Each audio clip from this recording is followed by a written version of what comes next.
The following is transcribed. Welcome to Bat-Supe, the never nutritious, definitely delicious podcast dedicated to the old-time radio adventures of Superman and the dynamic duo. Buckle your utility belts for lots of punch cards, plenty of eavesdropping, and heroic breaking and entering galore. Before we get to today's adventure, let's pause for this important message. Gang, we're proud to report that the ranks of the Bat-Supers Club have swollen to unexpected heights. Yes, sir. Thanks to you getting the word out about our new and improved Bat-Supers membership kits, chock full of goodies from top-secret military contractor known only as codename Slingshot, it seems like everybody wants to be a member. If you haven't joined up yet, just peel the label off a specially marked can of never nutritious, definitely delicious Bat-Supe, which is available wherever fine podcasts are sold. Fill it out and mail it in. Your Bat-Supers Club membership kit comes inside a Neato Keto special tin in the shape of a Batarang launcher. It even has a working trigger mechanism. Well, inside, you'll find the Batman Detective Kit with real fingerprint powder, the Superman Laser Vision Magnifying Glass, the Batman Night Vision Mini Flashlight with 3 different modes, Robin's special See Around Corner Mirror Set, and our handy educational books, Batman's Guide to Basic and Advanced Electronics Control and Batman's Guide to Using High Voltage to Wire the Batcave, and a neato bag of electronic components to boot. There's so much more, too. And don't forget the extra special Bat-Supe Petri dish that's sure to come in handy when we start sending out our very next swell prize. And we'll give you the details on that next time. So make sure you're listening, gang. What you don't know won't hurt you, that you know of.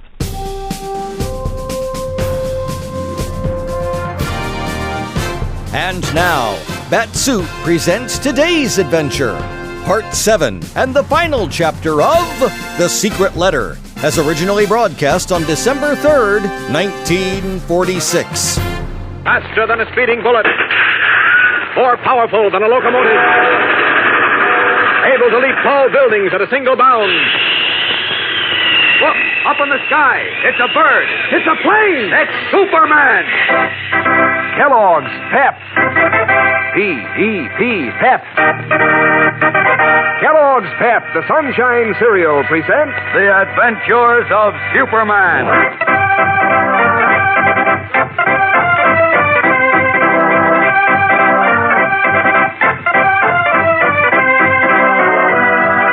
Today, while Superman is busily engaged in an effort to protect the valuable secret of his double identity, he is unaware that one of his dearest friends is in grave danger.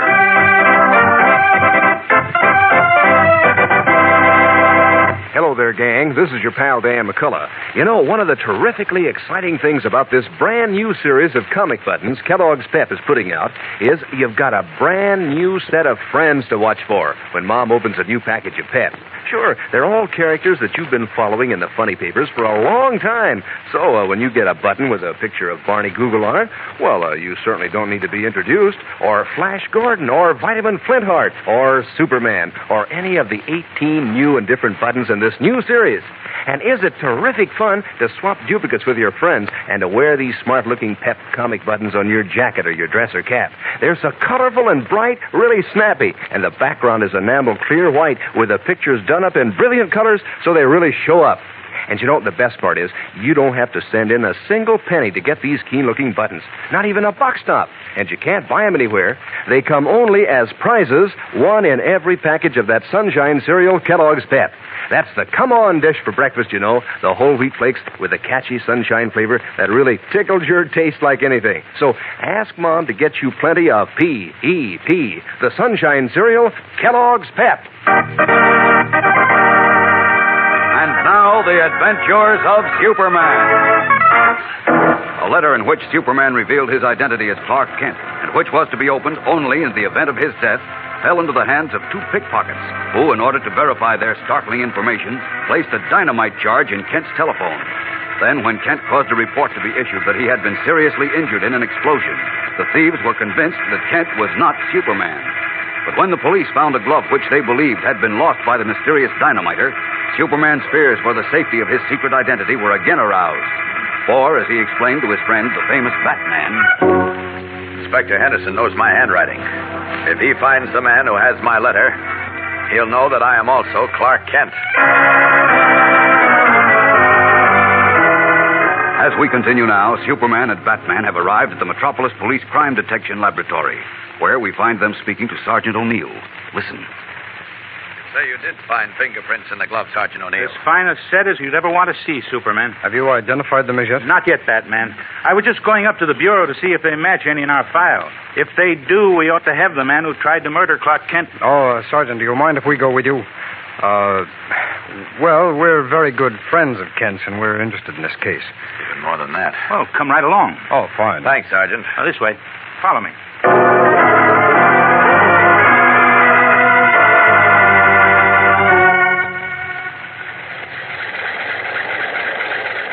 This fingerprint sorting machine is almost human, you know. Yes, it certainly is. You have the prints of every person you ever arrested on cards punched according to a specific system, don't you, Sergeant? Yes, and if the prints I found in the glove match any in our files, the machine will stop. Well, it hasn't stopped yet, and it's practically through that huge stack of cards. You know, Superman, looks like that glove was a false lead.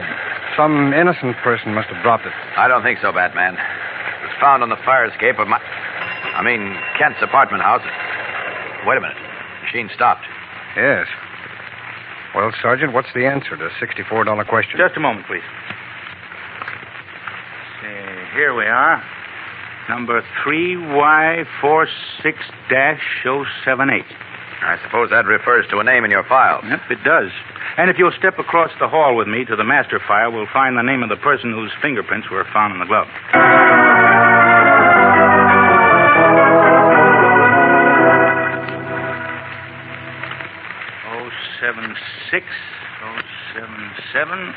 078. Here we are. What's the name, Sergeant? Henry Baker, alias Henry Cook. Baker to Cook.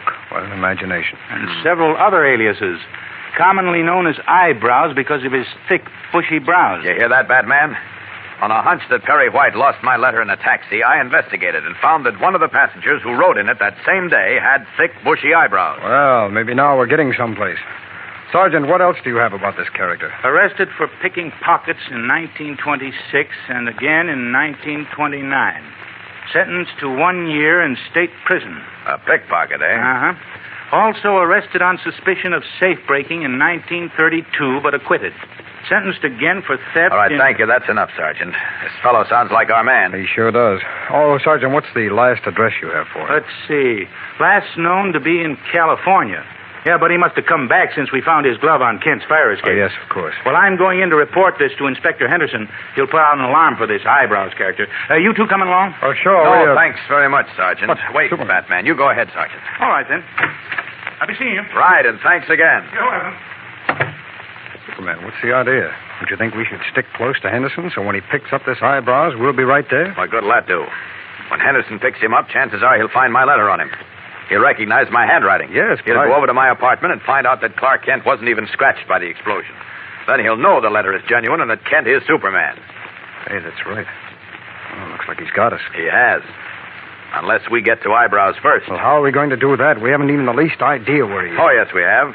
A taxi driver took him to the Metropolis Hotel early this afternoon. He did? Uh-huh. I looked the hotel over, but didn't see a man with bushy eyebrows. It was only a vague clue, so I didn't go back. Now things are different. You're not kidding. So let's go. I'm with you. All right, hang on, chum. We're going through this window. Let her rip. Right. Up and away!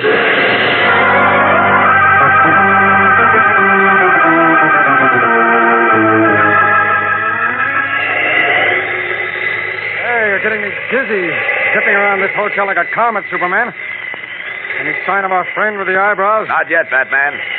Hey, has it occurred to you he might not live here? Huh? That he only stopped by this afternoon for lunch or something? Aren't you the cheerful soul? I'm sorry, but we've got to face facts. Oh, and there's something else. Yes? Suppose he is here. We just can't pop in and demand the letter from him. That'll make him suspicious that you are Kent. We'll cross that bridge when we come to it. If we come to it. Well, it's my only... Uh-oh. Hey! You put out your hand when you're going to jam on the brakes. Sorry. Look. At what? That room straight ahead.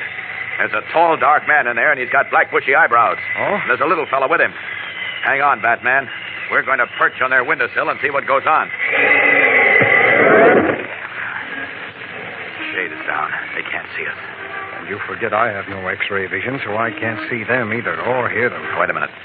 I'll open the window slightly. I don't think they'll notice. Watch it. Easy. Now, they're too excited to notice. Once more now. Watch it. I can hear them. Quiet. No, I can't find it anyplace, but...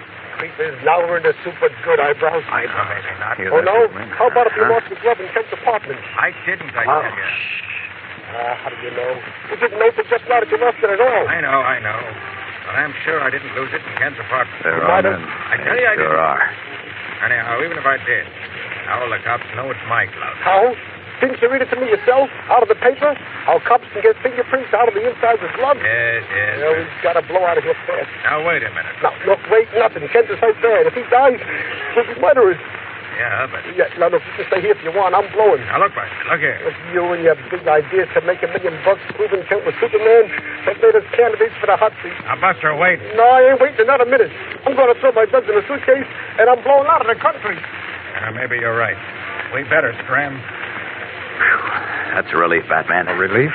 Yes, we know now that our little trick, my pretending to be seriously injured in the explosion, worked.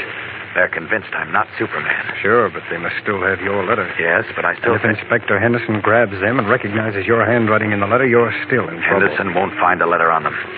You mean you're going to take it away from them? Well, not by force. As you pointed out before, that would make them suspicious all over again. And men can talk in jail. Well, then how do you intend to work it? Well, I can see the letter. It's in an overcoat on the bed. Well, so what? Well, the little fellow is across the room in the closet taking his clothes off the hooks. Mm-hmm. Eyebrows is at the dresser. So as soon as he turns his back... Oh, wait a minute. There. Look out, they'll hear the window. Relax. Now, look, I'm going to be in and out of there like the wind, so be ready to take off on the fly when I come out. Okay. Eyebrows is walking over to the closet. Here goes. Come on, Batman. Okay. You get the letter? I sure did. You should have seen their faces when they heard that rush of wind. They're so scared they won't stop running till they get to South America. Or until they run into Inspector Henderson's arms. Oh, I'm not worried about that now since I've got the letter. Say, that reminds me, I'm supposed to be injured. You mean Clark Kent is? I better get back to my apartment and stay in bed for a few days, or a lot of people may ask embarrassing questions. Never a dull moment, huh? You said it. Here we go. Away!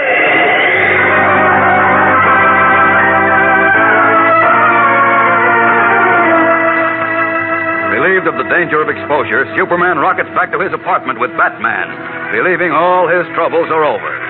But unknown to him, a new and even greater menace is being leveled against him and against those he loves best at this very instant. We'll be back in a moment with the startling climax of today's episode. So stand by. Say, I'll bet you stand watch these days whenever it's time for Mom to open a new package of Kellogg's Pep. Yes, sir, it's a mighty exciting moment because you're all set for another new comic button to add to your collection. That's why Pep is putting out this brand new series, you know, because all the kids in the gang have been getting such a kick out of collecting those Pep comic buttons. So these 18 new and different characters just about double and quadruple the fun. And are these buttons snappy looking to wear pinned on your jacket or your dress or cap, done up in full comic strip colors on a gleaming white background? Why, the pictures of your funny paper favorites stand out like anything. Like Cindy, for instance, from Smilin' Jack. Boy, she's a honey. And Judy and Corky from Gasoline Alley. And Superman himself.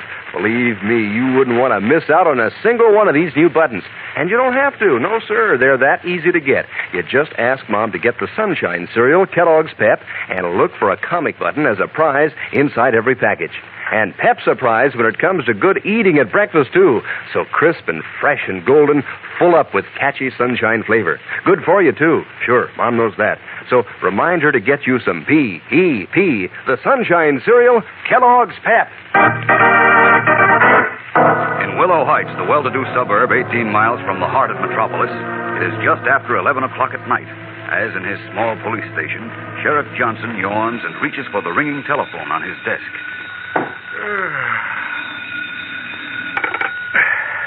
Sheriff's office. Johnson speaking. Who? Oh, yes, Miss Taylor. What? What's that? Perry, wait. When? Sure. You bet. I'll be right over. Yes, right away. Ed! Yeah, Sheriff? Come on out to the car. Hurry. Perry White's just been shot. What? Harry White? Editor of the Daily Planet? That's right. Come on, man. Move. We've got to get right out to his house. Pronto. Wide awake now, Sheriff Johnson, followed by his deputy, rushes from the little station house and into his car to investigate the report that Perry White has been shot. Who shot the gray-haired editor? Why? How serious is Superman's friend's injury? This begins a brand new and exciting Superman adventure, fellows and girls. It's full of excitement, mystery, thrills, and it gets underway tomorrow. So be sure to be with us then. Same time, same station. And remember, for breakfast, it's Kellogg's Pep. For excitement, the adventures of Superman. Superman is a copyrighted feature appearing in Superman DC comic magazines and is brought to you Monday through Friday at this same time by Kellogg's Pep, the Sunshine Cereal. Say, when you think of toasty words like crisp, crunchy, crinkly, you just naturally go right on to Crumbles, Kellogg's Crumbles. So toasty and sweet and mellow rich on a frosty morning. What a dish for breakfast. The only cereal in the whole wide world made in those little crinkly shreds of good whole wheat. And you know about whole wheat, don't you? You know it's good for you. So get your wholesome whole wheat in crisp, crunchy, crinkly, Crumbles, Kellogg's Crumbles. And be sure to be with us tomorrow for the thrilling adventures of Superman. This is the Mutual Broadcasting System. That was part 7 and the final chapter of The Secret Letter from the Adventures of Superman. We'll be leaving Perry White in whatever situation he's in, but don't worry, we're pretty sure that everything turns out just fine. Meanwhile, thank you for listening. Never miss an episode of Bat-Supe by subscribing on your favorite podcatcher. Bat-Supe, a proud member of the Moonlight Audio Theater family of podcasts, is also available on YouTube and Facebook. Be sure to tell your friends and give us a like. Also, we'll soon be heard as part of the Mutual Audio Network's Saturday Story Circle. Learn more at bat-supe.podbean.com. Well, that'll wrap things up for this episode of Bat-Supe, but be sure to tune in next time as we begin a brand new adventure, The Monkey Burglar, when you'll hear Inspector Henderson say, "Well, hang on to your hat, Kent, because in just a few seconds, you're going to get the shock of your life." Ladies and gentlemen, the chief hope of our enemies is to divide the United States along racial and religious lines and thereby conquer us. Let's not spread prejudice.